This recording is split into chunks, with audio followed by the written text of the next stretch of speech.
안녕하세요 여러분. 사유형 모의고사 문제풀이 진행해 보도록 하겠습니다. 자, 1번 화재보험의 자동담보 물건이 아닌 것은 그랬네요. 자동담보 물건이 아니라는 것은 명기물건을 말하는 거죠. 자, 4번을 보시면 옥 외에 쌓아둔 동산 또는 실외에 쌓아둔 움직이는 재산 같은 경우에는 보험증권에 기재를 해야지만 보상을 해주는 그런 담보 물건이 되겠습니다. 그래서 우리가 명기물건이라고 합니다. 그래서 4번은 명기물건에 해당되고요. 1번 피보험자 소유의 선전탑. 이런 경우에는 누가 봐도 내 건물의 부착물이잖아요. 그리고 피보험자 소유의 피보험자와 같은 세대에 속하는 사람의 소유물, 이것 또한 자동담보물건에 해당이 되고요. 피보험자 소유의 칸막이, 대문, 자 이런 경우에도 건물의 부속물로 해당이 돼서 우리가 자동담보물건에 해당된다. 그래서 자동담보물건에 해당하지 않는 명기물건은 4번이 되겠습니다. 자, 여기에서 여러분 2번 같은 경우에 소유 물건이라고 하기 때문에 명기물건으로 혼동하시는 분들 계시는데요. 피보험자와 같은 세대에 속하는 사람의 소유물은 자동담보물건이다. 이렇게 한 번 더 기억을 해주시기를 당부를 드립니다. 이 문제 많이들 틀리셔요. 자, 2번 다음 중 주택화재보험에 대한 설명으로 맞는 것은 조건이 주택화재보험이라고 합니다. 1번 손해방지 비용은 보험가입 금액을 초과하더라도 보상받을 수 있다.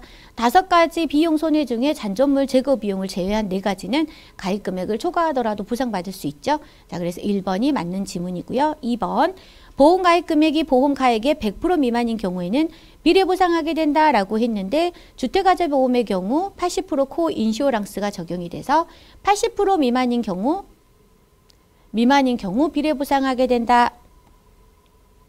라고 할 수 있겠고요. 3번 재산손해보험금과 잔존물 보존 비용의 합계액은 보험가입 금액을 한도로 한다라고 했는데 보험가입 금액을 초과하더라도 보상을 해야 된다라고 하겠죠. 자, 그리고 4번 잔존물 제거 비용은 보험가입 금액의 10%를 한도로 보상한다라고 했는데 10%만 보시면 안 되고 자, 보험가입 금액이 아니다. 뭐다?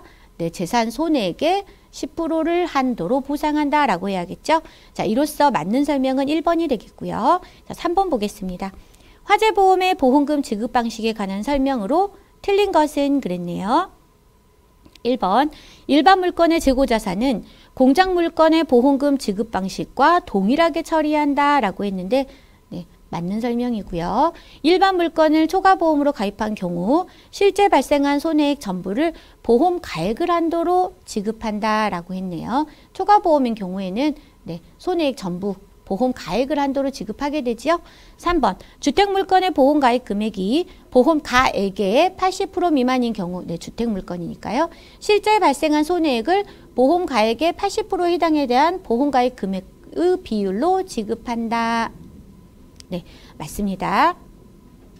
4번 공작 물건을 일부 보험으로 가입한 경우에는 실제 발생한 손해액을 보험 가액의 80%에 해당하게 대한 보험 가입 금액 비율로 지급한다라고 했는데 80% 코인슈어랑스가 적용되는 것은 주택 물건과 일반 물건이죠. 자, 공작 물건은 해당되지 않는 사항. 그래서 공작 물건에 맞는 지문이 되려면 여기가 100%로 바뀌어야 되겠네요.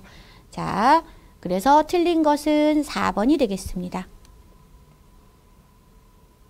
다음 재난배상 책임보험에 관한 설명으로 틀린 것은 1번 인명피해 발생 시 사망 1인당 1억 원 한도, 재산피해 발생 시 한 사고당 10억 원 한도 내에서 보상한다라고 했는데 1억 원 한도 내가 아니라 1억 5천만 원 한도로 우리가 보상을 한다라는 것이죠.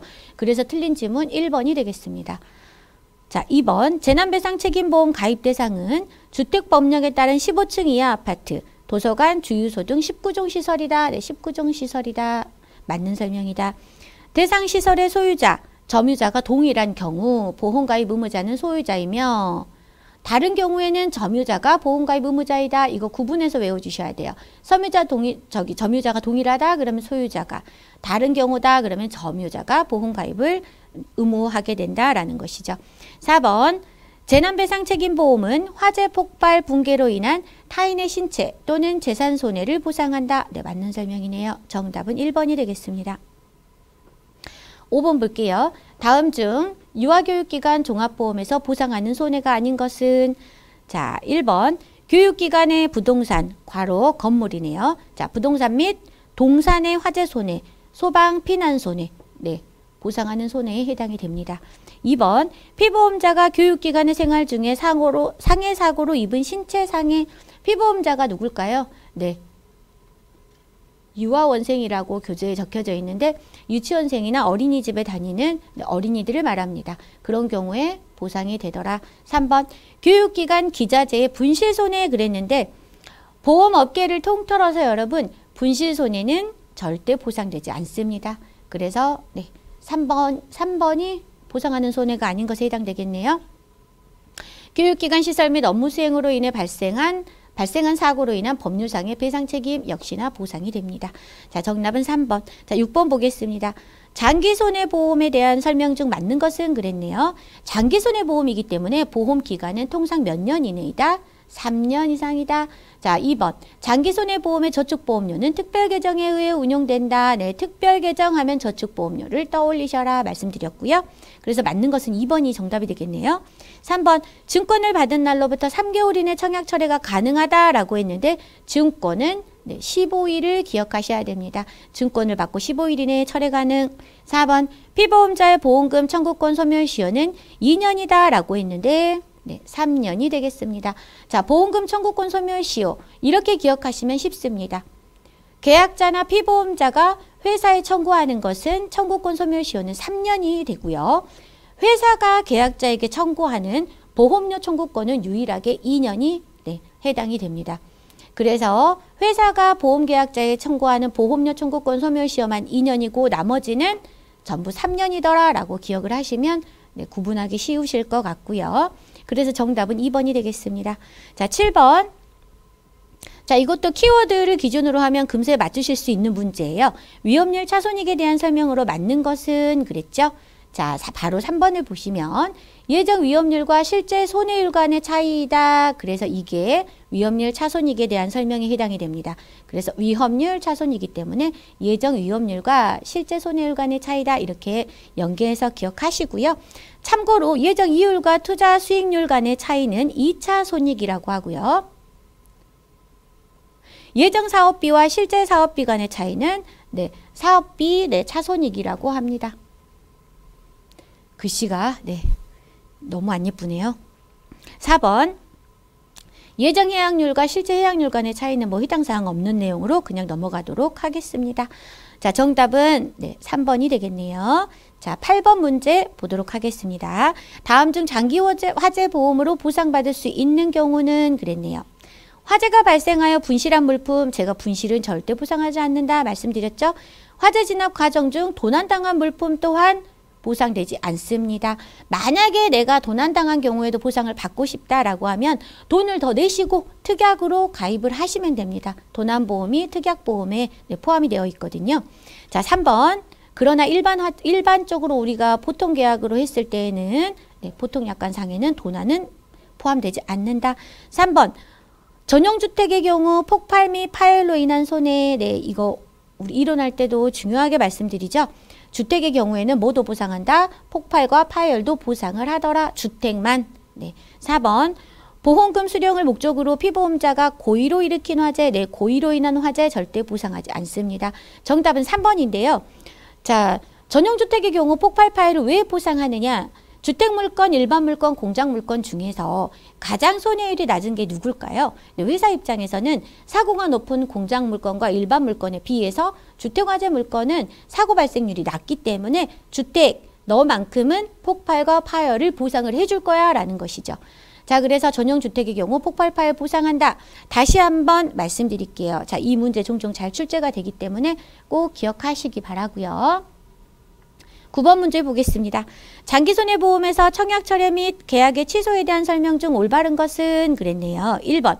보험계약자는 증권을 받은 날로부터 10일 이내에 청약을 철회할 수 있으나 청약을 한 날로부터 30일을 초과할 수 없다라고 했는데 10일이 아니라 증권은 15일 이내에 청약 철회할 수 있다. 2번. 청약을 철회할 당시에 이미 보험금 지급 사유가 발생하였으나 계약자가 그 보험금 지급 사유의 발생 사실을 알지 못한 경우에도 청약 철회의 효력은 발생한다라고 했는데 발생하지 않는다라는 것이죠. 3번. 통신매체를 통한 보험계약의 경우 15일 이내에 청약을 철회할 수 있으나 보험 계약자가 요청 시 10일 이상의 10일 기간을 연장할 수 있다라고 했는데요. 자, 청약철회 통신 매체인 경우는 기억하십시오. 30일 이내 청약철회 가능합니다. 4번 보험회사는 보험계약자가 청약철회 시 청약철회 접수한 날부터 3영업일 이내에 납입한 보험료를 반환해야 된다. 네, 바르게 적혀 있네요. 그래서 정답은 4번이 되겠습니다. 자, 10번 연금저축보험의 세제적격 요건으로 맞는 것은 자, 연금저축보험의 세제적격 요건으로 굉장히 많이 출제가 되고 있죠. 자, 몇 가지만 외워라 제가 말씀드렸죠. 가입 여기 적어져 있으니까 자, 지문을 보면서 설명드릴게요. 2번 가입 대상은 성별 연령별 제한이 없습니다. 그리고 또 하나 기억할 거 여기 나와 있지 않지만 납입 한도는 네, 1,800만 원 한도일 것으로 네, 제한 없다. 1,800만 원 한도. 그리고 불입 기간은 몇 년 이상이어야 된다. 네, 5년 이상이어야 한다. 연금 지급 기간은 네, 55세 이후이다. 연금 지급 기간은 5년 이상이어야 한다. 그래서 제한 없다. 1,800, 5를 외우라고 말씀을 드렸습니다. 자, 자꾸 출제되고 있기 때문에 이것만 외워두시면 이 문제는 그냥 가져가실 수 있는 문제가 되겠습니다. 11번 연간 총 급여가 5,500만 원을 초과하는 자가 연금저축 연간 납입 보험료로 100만 원을 납입했다고 하네요. 자, 이러한 경우 세액공제 금액은 얼마이냐? 몇 퍼센트냐? 라고 묻다가 자, 100만 원을 납입했을 경우 세액공제 금액을 찾으라 라고 했네요. 자, 그러면 5,500만 원을 초과했기 때문에 13.2%가 적용이 된다. 그러면 100만 원에 13.2% 13만 2천 원. 2번이 정답이 되겠습니다. 자, 지금 연금과 퇴직연금에 대한 문제 풀이하고 있습니다. 12번 다음 중 퇴직연금 사업자로 등록할 수 없는 곳은 바로 외우라고 말씀드렸죠. 우체국과 네, 저축은행이다. 기억하시기 바랍니다. 정답은 4번. 자, 13번 민법과 자동차 손해배상보장법 자동차 손해배상 보장법과의 관계에 대한 설명 중 맞는 것은 그랬네요. 1번 자동차 손해배상보장법은 형법의 특별법으로 형법보다 우선하여 적용한다 라고 했는데 자배법은 민법의 특별법으로서 민법보다 우선 적용된다 라고 네, 명시되어 있고요. 2번 자동차 손해배상보장법에서 법률적 책임관계에서 입증 책임은 피해자가 부담한다 라고 했는데 입증 책임을 누구에게 전환해놨다? 가해자에게 전환을 해놓았다. 자, 3번 민법과 자동차 손해배상보장법은 대인사고에만 적용된다라고 했는데 대인과 대물 모두 적용이 가능하다. 4번 자동차 손해배상보장법은 조건부 무과실책임주의가 적용된다. 네, 4번이 정답이 되겠는데요. 간혹 틀린 지문으로 과실책임주의가 적용된다 나오면 아 그것은 틀리구나 라고 기억을 하시면 되겠습니다. 14번 볼게요. 자동차 보험 대물배상 담보의 피보험자가 아닌 것은 그랬는데 이런 경우에 여러분 그냥 답을 외우시면 됩니다. 자동차 취급업자는 자동차 보험 대물배상 담보의 피보험자에 해당되지 않습니다. 자, 1번에 승낙피보험자, 기명피보험자, 사용피보험자 그리고 여기에 나와 있진 않지만 친족피보험자와 운전피보험자는 네, 대물배상 담보의 피보험자에 해당이 됩니다. 자, 15번 자동차 보험의 차종 구분 중 화물자동차에 대한 설명으로 맞는 것은 그랬는데요. 자, 화물자동차 그러면 차종 구분할 때 네, 3번이 가장 많이 출제가 되고 있습니다. 자, 화물자동차는 적재량에 따라서 구분을 하고요. 자, 적재정량 2.5톤 초과 5톤 이하 화물차는 2종 화물차이다. 꼭 외워두시기 바랍니다. 그리고 화물자동차에서 종 구분할 때 여러분 적재정량이 높을수록 종 구분은 네, 숫자가 낮아진다 이렇게 기억을 하시면 좋습니다. 화물자동차는 배기량에 따라 구분된다 라고 했는데 화물자동차는 적재량에 따라 구분된다. 적재정량 5톤 이하 네, 5톤 이하는 몇 종이다? 2종이다. 자, 4번 적재정량 5톤 초과됐다 그러면 몇 종이다? 제일 낮아지니까 네, 1종에 해당된다 라는 것이죠. 그래서 맞는 것은 3번이 되겠습니다. 16번 보도록 할게요. 자동차 보험 대인배상에서 후유장애보험금 보상 내용에 해당하지 않는 것은 그랬는데요. 대인배상에서 후유장애보험금 보상 내용에 해당되지 않는 것 기억하십시오. 네, 휴업손해입니다. 자, 이것도 문답 그대로 외워주셔도 네, 무방한 문제에 해당이 됩니다. 17번 자동차 보험 사망 피해자에 대한 지급보험금 관련 설명 중 틀린 것은 그랬네요.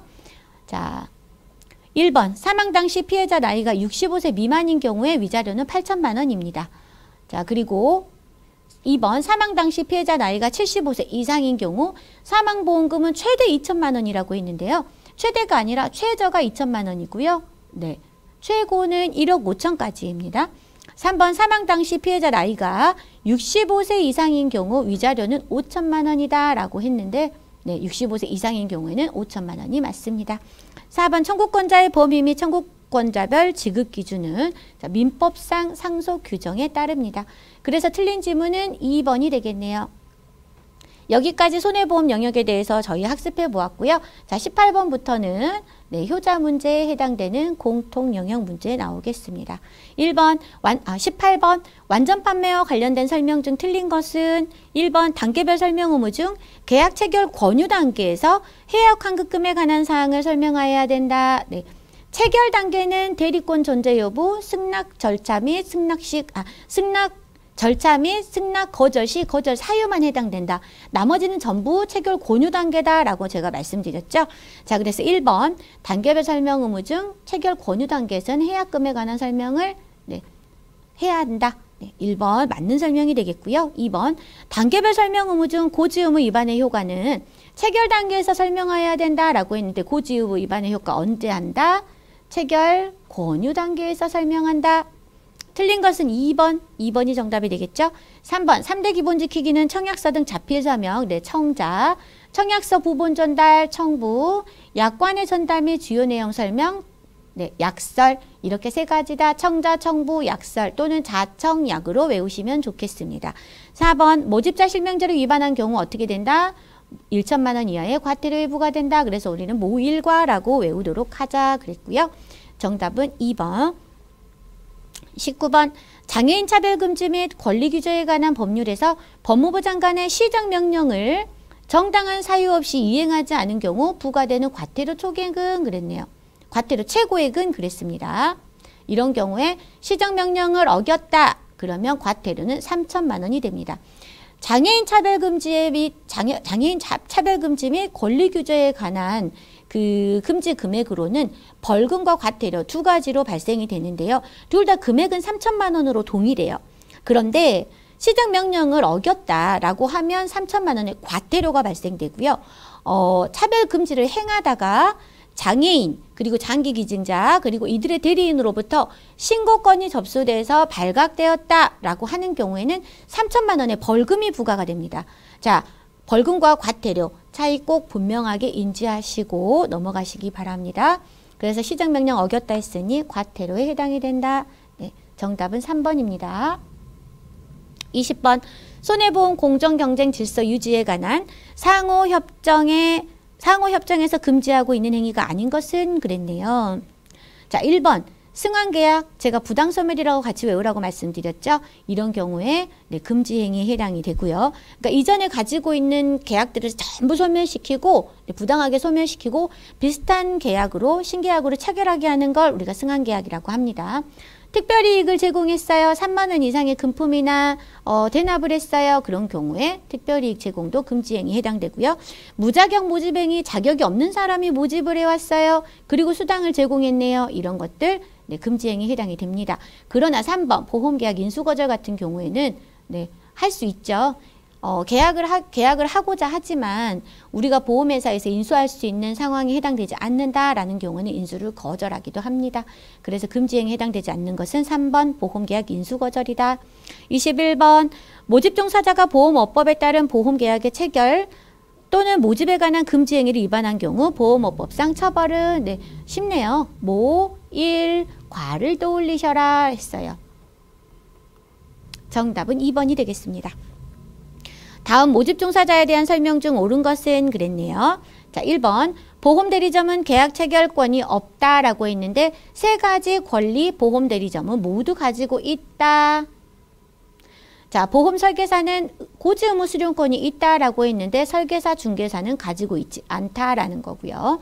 3번 보험중개사는 보험료 수령권이 없다라고 했으니까 3번이 맞는 답이네요. 4번 보험설계사는 금융감독원에 등록해야 된다라고 했는데 감독원이 아니라 금융위원회에 등록해야 된다. 그래서 옳은 것은 네, 3번이 정답이 되겠습니다. 23번 다음 중 보험설계사로 등록할 수 있는 사람은 그랬네요. 등록 가능한 자. 1번 피성년 후견인 또는 피한정 후견인 네, 앞에 글자를 떼버리더라도 후견인은 설계사로 등록할 수 없더라. 2번 파산자로서 복권되지 아니한 자 당연히 등록이 되지 않더라. 복권되면 바로 그 다음 날도 등록이 가능합니다. 3번 과거에 수수한 보험료를 유용했다고 합니다. 유용한 후 2년이 경과하지 아니한 자 그랬는데 유용했다라고 하면 3년간은 등록이 금지됩니다. 4번 과거에 보험대리점 등록이 취소된 후 4년이 지났다라고 했는데 취소된 후에는 여러분 2년만 지나면 등록이 가능하죠. 4년이 지났다고 했으니 등록할 수 있는 사람은 4번이 되겠습니다. 자, 24번 볼까요? 보험대리점 등록 취소 사유에 해당하지 않는 자는 그랬는데요. 그러면 이 말은 등록이 가능한 사람을 찾는 거죠. 등록이 가능한 자는 중고차 관계업자와 수입차 판매업자가 해당이 됩니다. 이 두 가지는 등록이 되더라 라고 외우시면 나머지 2, 3, 4번 보시면 자 제가 아까 후견인은 설계사 대리점 모두 등록이 안 된다라고 말씀드렸고 파산 선고 받은 자도 당연히 안 된다라고 말씀드렸죠. 다단계 판매업자도 불공정 거래에 의해서 네, 등록이 불가능합니다. 그래서 2번, 3번, 4번은 등록 취소 사유에 해당하고 1번은 등록 취소 사유에서 해당되지 않더라. 1번이 정답이 되겠네요. 25번 보험 판매 프로세스 중 소개 확보가 가장 올바르게 설명된 것은 그랬네요. 자, 보험 판매 프로세스 처음 나왔으니까 한번 우리가 순서대로 한번 외워볼까요? 가접정, 가계소라고 네, 두 문자어 암기법으로 외워봅시다. 가접정, 가계, 소, 네, 마지막에 증까지 함께 외워주셔요. 자, 가만 고객을 발굴을 합니다. 그러고 나면 어떻게 해야 되죠? 만나야겠죠? 접근을 하는데 그래서 우리는 접근에서는 첫만남이란 단어를 기억하기로 해요. 정보 수집을 한다. 그러면 고객의 니즈와 함께 5대 필요자금을 우리가 정보를 수집을 하게 됩니다. 그런 후에 어떻게 하죠? 최적의 위험 보장을 설계해서 가입을 권유를 해야겠죠. 누구에게? 계약자에게. 그러고 나서 이거 아주 나한테 필요한 보험인 것 같아 라고 하면 어떻게 하죠? 계약을 체결하게 됩니다. 체결하고 나면 우리는 가입자에게 네, 증권을 전달하면서 소개를 확보하게 되는 거예요. 이 보험 좋지. 소개 좀 해줘 라고 할 수 있는 거죠. 자, 이것을 우리가 머릿속에 확실하게 인지하고 문제 풀어보도록 하겠습니다. 1번 가만 고객의 접근 시 가입을 권유하면서 소개 확보를 요청한다 라고 했는데 가입 권유하면서 바로 소개 확보를 하지 않죠. 계약을 체결한 후에 소개 확보를 요청한다더라. 1번 잘못됐고요. 2번 가입을 권유한 후 가만 고객에 대한 정보를 수집한다 라고 했는데 정보를 수집한 후에 고객에게 최적의 위험을 우리가 설계를 한 후에 네, 그 고객을 만나서 가입을 권유를 해야 되겠죠. 그래서 2번은 순서가 잘못됐네요. 뒤바뀌었다. 그래서 이것도 틀린 지문이 되겠습니다. 3번 가만 고객을 발굴하면 바로 상품을 설명하고 보험 가입을 권유하는 데 주력한다 라고 했는데 가만 고객을 발굴하고 네, 만남도 가지고 정보 수집도 한 후에 우리가 보험 가입을 권유하자라는 거죠. 그래서 이것도 틀린 지문이 되겠어요. 정답은 몇 번입니까? 4번이 되는데요. 계약을 체결하고 나서 소개 확보 후에 증권을 전달한다 그랬네요. 자, 4번이 올바른 지문이 되겠습니다. 자, 이러한 모든 프로세스가 항상 독립적으로 유지돼야 되는 건 아닙니다. 그러나 수많은 경험에 의해서 우리가 좋은 그 프로세스로 우리가 유지를 하고 있는 거기 때문에 가급적 따라주면 네, 뭐 좋더라 이렇게 생각하시면 될 것 같습니다. 원활하게 보험 모집을 할 수 있겠죠. 자, 다음 26번 문제 다 같이 보도록 하겠습니다. 보험의 정의에 대한 설명으로 틀린 것은 그랬네요. 자, 거꾸로 우리가 한번 올라가 볼까요? 자, 3번부터 볼게요. 서로 다른 위험에 놓여 있는 다수의 경제 주체의 결합이라고 했는데 서로 동질환이라 그랬죠? 네. 그리고 서로 같은. 네. 자, 서로 같은 위험에 놓여 있는 다수 경제 주체의 결합이 자, 일정률의 금액을 출연하여 공동준비재산을 마련을 하고 그것으로 인해서 우리의 그 공동체 중에 한 사람이 우연한 사고를 입었을 때 대비해서 모아놓은 돈을 그 사람에게 지급을 해서 경제생활상의 불안 그것을 제거하거나 경감한다 라고 해서 이게 보험의 정의에 해당된다 라고 말씀드렸죠.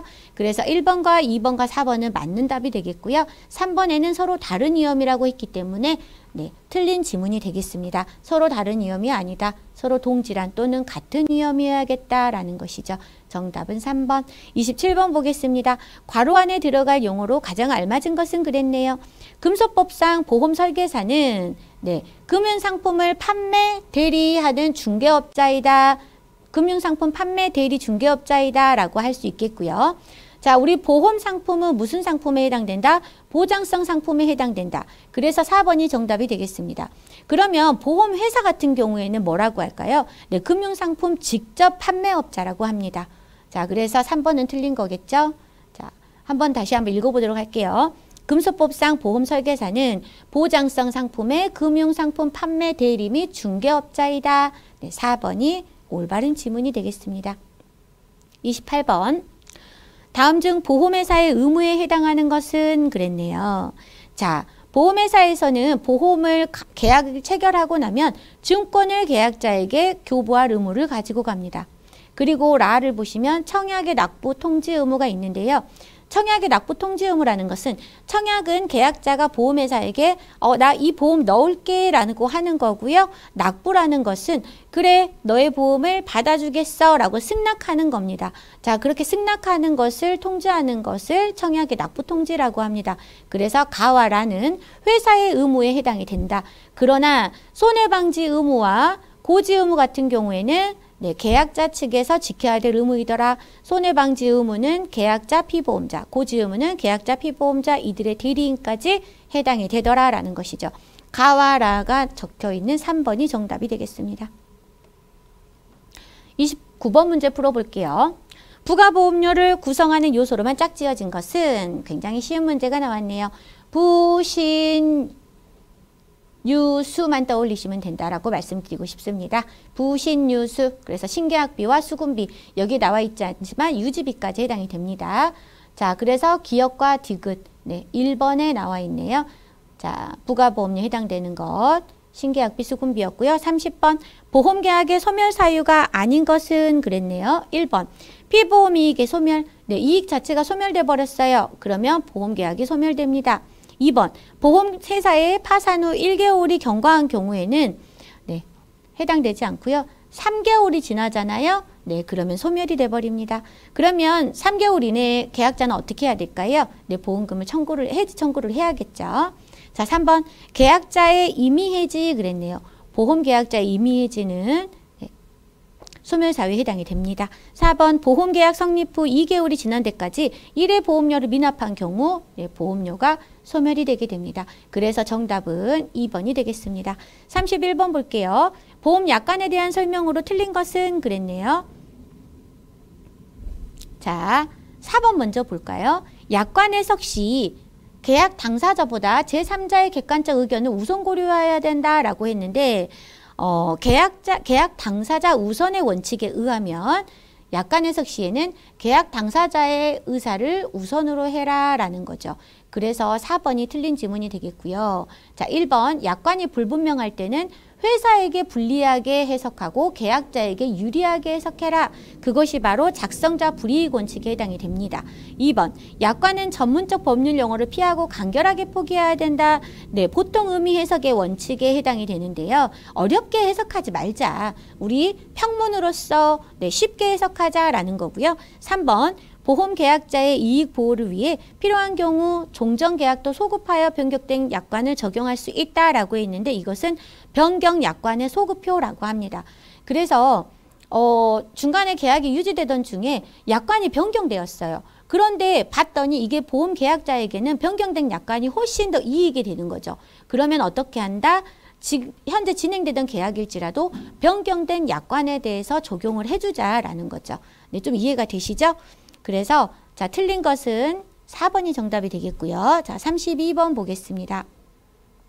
다음 중 도로교통법 내용 가운데 잘못된 것은 1번 운전자가 회전교차로에 진입하려는 경우 서행하거나 일시정지해야 합니다. 2번 이미 통행하고 있는 다른 차가 있는 때에는 그 차의 진로를 양보해야 하고요. 3번 회전교차로에서는 빨리 회전해서 빠져나가야 된다라고 했는데 자 빨리 회전해서 빠져나갈 필요는 없고요. 네, 서행을 해서 일시정지나 서행을 통해서 네, 안전을 확보하면서 빠져나가야 된다라고 해야겠죠. 4번 회전교차로에서는 회전하는 차가 우선이 됩니다. 그래서 정답은 네, 잘못된 것은 3번이 되겠습니다. 33번 보도록 할게요. 2022년 시행 예정인 도로교통법 내용 가운데 잘못된 것을 찾으라고 했네요. 자, 1번 중앙선이 없는 보도와 차도가 구분되지 아니한 도로에서는 보행자가 우선이다. 자, 예전에는 보행자가 우선이 아니었거든요. 마주보는 방향에 길 가장자리로 걸어가야 했었어요. 그러나 새로 우리가 시행 예정인 것은 누가 우선이다? 보행자가 우선이더라 라는 거죠. 2번 중앙선이 없는 보도와 차도가 구분되지 아니한 도로에서는 차가 우선이다 라고 했는데 좀 전에 우리 말씀드렸죠. 누가 우선이다? 보행자가 우선이다. 그래서 잘못된 것은 2번이 정답이네요. 3번 지자체장은 보행자 우선 도로를 지정할 수 있습니다. 4번 보행자 우선 도로에서 자동차 통행 속도를 시속 20km로 제한할 수 있습니다. 그래서 네, 2번이 정답이라는 거 말씀드리고요. 자, 여기까지 공통 영역에 대한 문제 풀어보셨고요. 자, 지금부터는 제3보험 영역 34번부터 풀이해 보도록 하겠습니다. 제3보험 보험 종목에 해당하는 것은 상해, 질병, 간병 세 가지를 떠올리시면 된다라고 말씀드렸고 그래서 정답 3번에 나와 있네요. 간병보험. 자, 넘어가겠습니다. 제3보험 상품 설계 기준에 대한 내용으로 틀린 것은 네, 35번 문제에 해당되고요. 1번 손해보험회사는 주계약이 상해보험인 저특성 보험을 개발할 수 있습니다. 자, 네, 15년인데 제가 잘못 썼네요. 지우겠습니다. 몇 년 이내의 상품으로 개발할 수 있다? 네, 15년 이내의 상품으로 개발할 수 있다. 2번, 손해보험회사는 재산보험을 종신보험의 특약으로만 상품 개발이 가능하다라고 했는데 보장성 상품으로 개발이 가능하다라고 네, 4번에 나와 있네요. 생명보험회사는 보장성 보험으로 상품 개발이 가능하다. 자, 3번, 손해보험회사는 실제 발생한 손해 및 정액 보상하는 상품 개발이 가능하더라라는 거죠. 네, 틀린 것은 몇 번이다? 2번에 해당이 됩니다. 36번 볼게요. 손해보험회사의 손해보험회사의 사망담보 운영에 대한 설명으로 올바른 것은 그랬네요. 자, 1번만 보셔도 됩니다. 1번. 상해 사망 담보 같은 경우에는 주계약, 특약이 모두 가능합니다. 그러나 질병 사망 같은 경우에는 뭐만 가능하다? 특약만 가능하다. 질병은 특약만 이렇게 기억하시면 되고요. 올바른 것은 1번입니다. 2번, 3번, 4번은 모두 틀린 지문이기 때문에 넘어가겠습니다. 1번만 꼭 기억하세요. 37번 재산보험에서 각 항목별 보상 방법 중 보장 금액을 산정하는 방법이 다른 것은 그랬네요. 몇 번일까요? 실손의료보험을 적용하는 실손보상 방식을 적용하는 의료비와 나머지 정액보상 방식을 운영하고 있는 장애보험금, 간병보험금, 사망보험금 이렇게 나뉠 수 있겠네요. 그래서 정액과 뭐로 나누어진다? 실손보상 방식으로 나누어진다. 정답은 2번이 되겠습니다. 자, 38번 다 같이 문제 이제 보셔야 되는데요. 자, 38번 다음 중 사망을 보험사고로 하는 보험계약에서 상법상 무효에 해당되는 자는 상법상 무효에 해당하는 자의 나이는 15세 미만자에 해당이 됩니다. 외워주셔요. 상법상 무효 15세 미만자이다. 자, 39번 상해보험의 특징에 해당하지 않는 것은 그랬네요. 보상 한도는 보험 가액 범위 내에서 결정한다 라고 했는데 상해보험 같은 경우에는 여러분 보험 가액이 존재하지 않죠. 그래서 보험 가입 금액 한도 내에서 결정된다 라고 해야겠고요. 2번 우연, 급격, 외래의 보험사고를 요건으로 한다. 우외급 세 가지 요건 맞네요. 3번 실손해를 보상하는 다수보험 가입 시에는 보험 가입 금액을 한도로 비례보상한다 라고 했네요. 비례보상 적용한다. 4번 피보험자의 중대한 과실로 사망 시에도 사망보험금을 지급한다 라고 했는데 상해보험에서만큼은 중과실도 보상하더라 라는 거 꼭 기억하라고 말씀드렸죠. 그래서 해당하지 않는 것은 1번이 되겠습니다. 40번 상해보험의 보험료 산출에 대해서 옳은 것은 그랬네요. 자, 일반적으로 보험료의 크기는 상급이 가장 큽니다. 그래서 1급은 가장 낮고 2급 그리고 3급 순으로 보험료 크기가 정해지는데요. 1급은 사무직 근로자 또는 주부들이 해당이 되고 2급은 대표적으로 항공기 정비공만 외워두셔도 됩니다. 그리고 3급은 영업용 자동차를 운전하는 영업용 자동차 운전자에 해당이 됩니다. 그래서 보험료는 누가 제일 크다? 3급 영업용 자동차 운전자가 제일 크다. 왜? 위험 확률이 가장 높잖아요. 그죠? 그래서 옳은 것은 몇 번이다? 1번이 되겠습니다. 그래서 여러분 이거 부등어를 굉장히 잘 보셔야 돼요. 간혹 부등어만 거꾸로 표시해 놓는 경우들이 있기 때문이죠.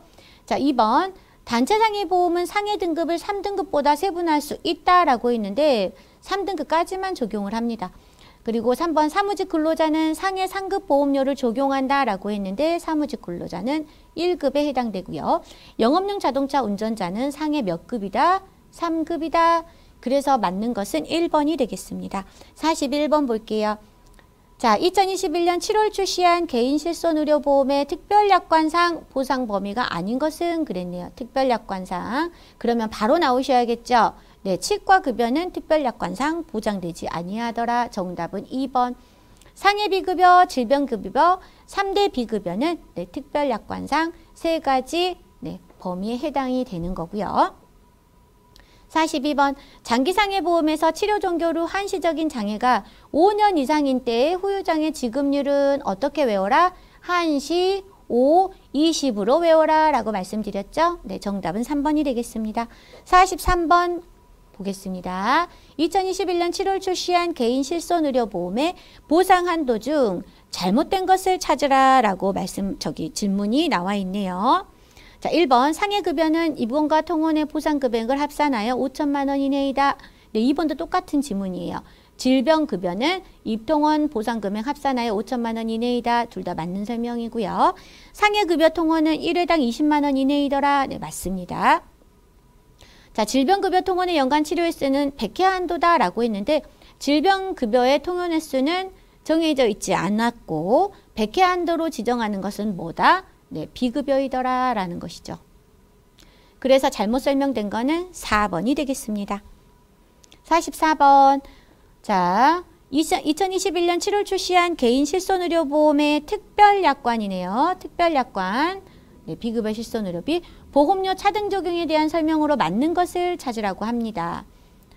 1번 볼게요. 급여 지급 보험금에 따라 비급여 보험료가 할인 또는 할증되는 구조이다 라고 했는데 급여가 아니라 비급여 지급 보험금에 따라 비급여 보험료가 할인 할증됩니다. 이게 기본이에요.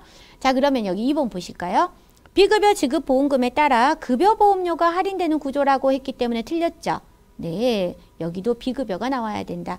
3번 비급여 지급 보험금에 따라 비급여 보험료가 무조건 할증만 되는 구조이다 라고 했는데 할증만 되는 것이 아니라 보상이 적었다라고 하면 할인도 되더라 라는 얘기죠.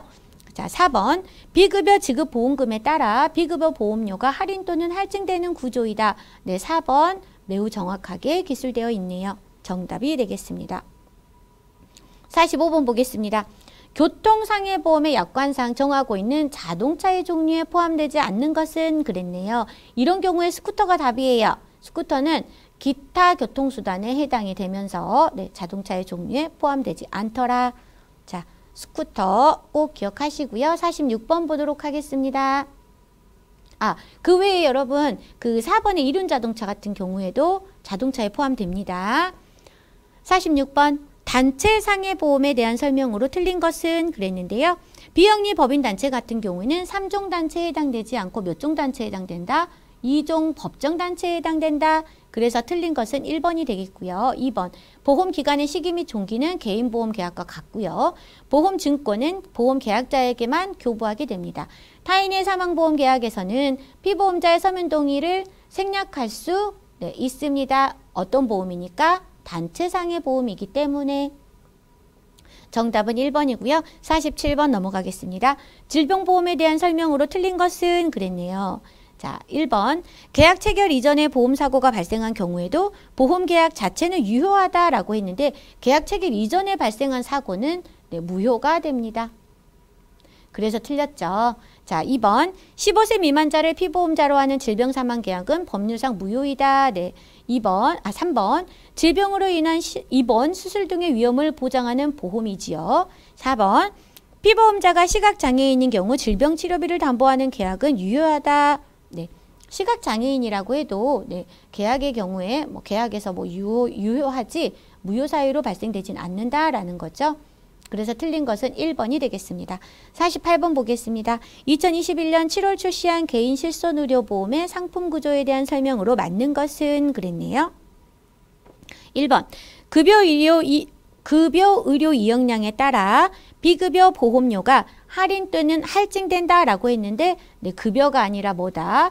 비급여 의료 이용량에 따라서 할인 또는 할증된다라고 말씀드렸고요. 2번 기본형 실손의료보험은 3대 비급여와 상해 비급여와 3대 비급여로 구성된다라고 했는데 기본형 실손의료비는 질병급여와 상해급여로 이루어져 있다라는 거고요. 3번 밑에 나와 있네요. 3번에 기본형 실손의료보험은 상해급여와 질병급여로 구성되어 있다. 맞는 것은 3번이 되겠네요. 4번 3대 비급여만 분리하여 단독으로 가입할 수 있다라고 했는데 가입할 수 없습니다. 그래서 올바른 설명은 3번이 되겠습니다. 자, 49번 중대한 암, 뇌졸중 등 치명적 질병을 보상하는 보험에 해당하는 것은 중대한이 나오거나 치명적 질병이 나왔다. 또는 암이나 뇌졸중이 나왔다. 그러면 CI 보험을 바로 떠올려 주시면 되겠습니다. 중대한 치명적 CI 보험이다. 자, 50번 보도록 하겠습니다. 49번 정답은 1번이 되겠네요. 50번 다음 중 노인 장기 요양보험 수급 대상의 등급을 판정하는 기관은 바로 외우라고 말씀드렸죠. 국민건강보험공단입니다. 자, 이렇게 해서 우리가 지금 사형에 대해서 문제풀이 해봤고요. 자, 49번, 50번은 주로 이런 문제가 같은 형식으로 많이 출제가 되거든요. 그래서 꼭 기억해 두시면 두 문제는 기본으로 맞으실 수 있다라고 말씀드립니다. 여러분 사유형 문제풀이 시간에도 너무 고생하셨고요. 저와는 5유형 모의고사 풀이 시간에 다시 만나 뵙도록 하겠습니다. 감사합니다.